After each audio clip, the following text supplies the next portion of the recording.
This is Fiona from Kids Club English, and today I'm going to talk you through the We Are Going on a Bear Hunt activity pack.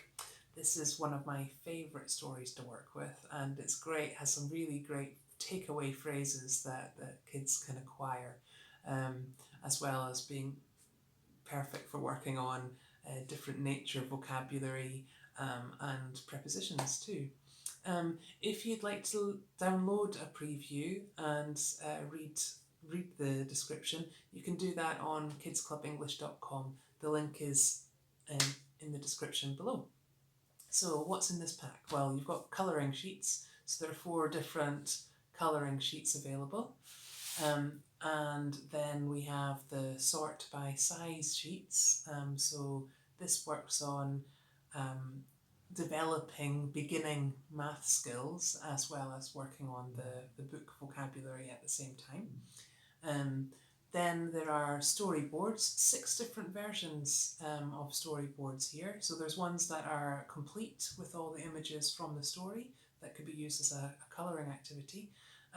Then we've got blank storyboards that don't have any text.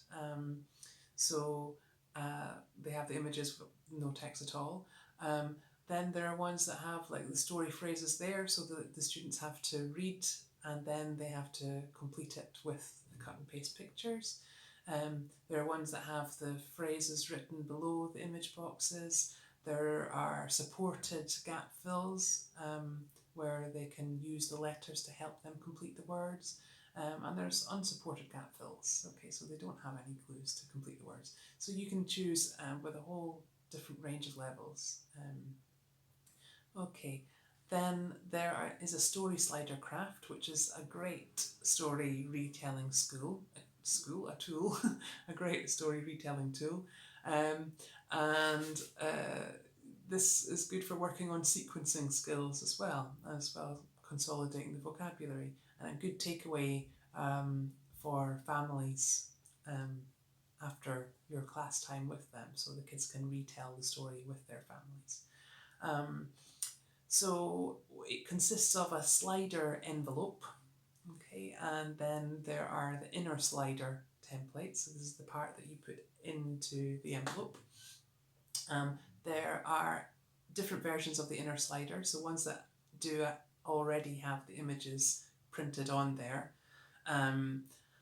Then there are other ones that have the text on the slider and they have to use those in conjunction with the find and stick pictures to either read or you read to them and tell them which picture they have to find and stick on their slider. There are then jigsaw activities, so 3 different levels of jigsaw activities. The most difficult has 15 different pieces. Then there's a 9-piece one, and then there's a 5-piece one. So you can choose which is most suitable for your group of learners. Okay. Then we've got graphing dice and graphing templates. So there are 3 different types of dice they can make, or you can make before class to use with the sheets in class. One works on only the nature elements in the story, the grass, the mud, the river, the forest, etc. And the other one works only on the people vocabulary or family vocabulary, depending on how you're teaching the story with your children. And then there's another dice which includes both. Okay, so the nature and the family or people vocabulary together. Please check out the activity suggestions for instructions on how you can conduct that activity. Okay, there are magic folding books. Now I love these and the kids love them as well. So it's basically a little book that they create, but when they pull the center sections, it can open up to show a hidden bear. Okay, and so it seems like it's magic. This is really good for consolidating all of the vocabulary in the book because it's all on there, including the preposition phrases. You know, we can't go over it, can't go under it, etc. And it's great for story retelling as well. And it's definitely something that the kids will want to show their parents or their families at home. Then we've got a bear marionette, so this is quite nice, attractive, fun craft to do. You can revise body vocabulary with this as well, and it's good fun to use in different drama and game activities.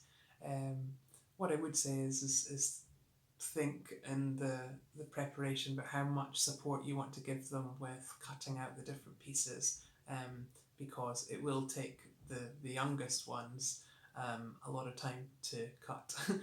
So I quite often like to at least help them and pre-cut some of the pieces to use in class. So the actual construction of it is what we're working on. But it's up to you, of course. And then there's a small world play craft. So they basically make a really easy theatre. So all the pieces involve like folding, and they basically can construct a landscape and reenact the story.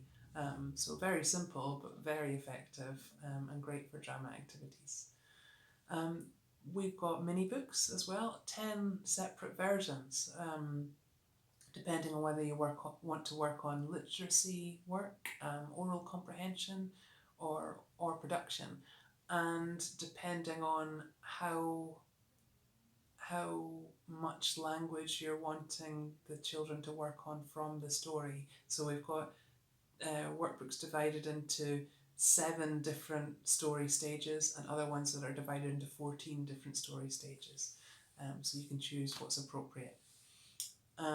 We have write and draw templates too. So some include guidelines, some don't include guidelines, some just have the space there for them to draw something.